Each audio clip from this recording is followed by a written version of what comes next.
All right, we're back again now with Craig Gilbert, our Washington bureau chief, to look at what happens to the rest of the field and how does Walker's exit impact it. And Craig, I want to ask you, where do you think Walker's support goes? And by that I don't mean that asterisk amount in the polls, but his financial support, his endorsements, all the institutional things that the governor was able to accumulate.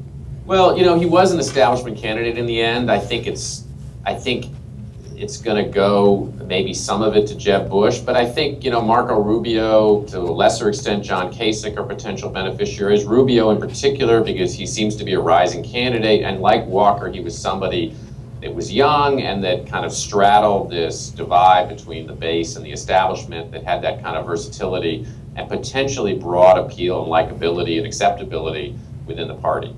All right. Now, in the governor's brief announcement the other day, he talked about, you know, encourage other people to get out of the race to help clear the field. Who's he talking to, Dan? Well, I think the focus is on Trump, clearly. He didn't mention him by name, but he said the front runner right now. And the idea is that Trump has about 30% of the party backing him. And if the field's reduced to 2 or 3 or 4 candidates, that he won't continue as the front runner. Someone else will move ahead of him. You know, the announcement yesterday was a little bit surprising to me. It came across as somewhat sour grapes. It didn't strike me as the Scott Walker I generally know.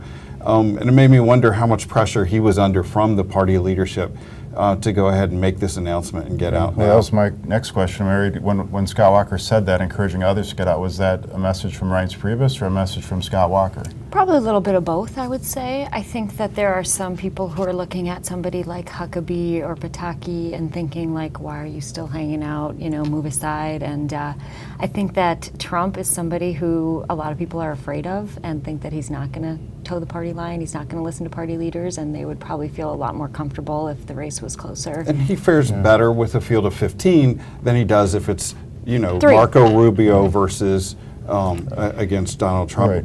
Well, but if you go down, I mean, that list, if you took the bottom, say 5 or 6 candidates and had them all leave, you're talking about 1 to 2 percentage points probably. So, Craig, who really needs to get out, or who do you think emerges as that optimistic conservative that the governor talked about? Yeah, I really don't think it's a matter of people getting out. I mean, I think that was the oddest part of his announcement yesterday, was you're getting out of the race and then you're asking other people to get out as well.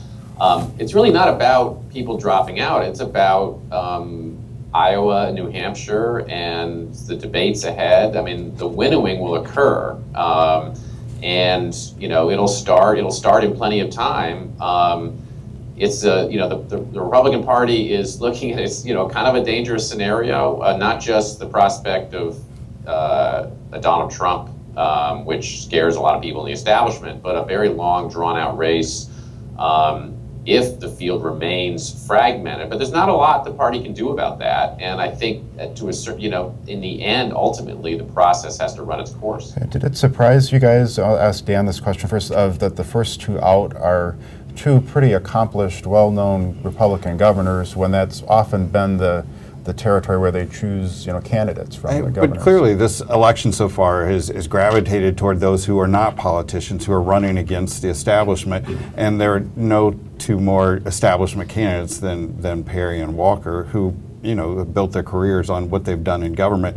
The question is, you know, we're going to end up with 2 sets of candidates. On the one hand, the Carson, Fiorina, and Trump, and then the rest of the field, all of whom are heavily involved in politics. Yeah, I mean, one question would be not just where the governor's, you know, people who are supporting him go, but where does the governor go? Do you think he endorses anybody, or do you think Mary stays neutral at least until our own primary way off in April? There's already been a feeding frenzy of staffers or supporters, and I know there was a prominent Republican who just went to Jeb Bush. There have been some staffers going to Rubio.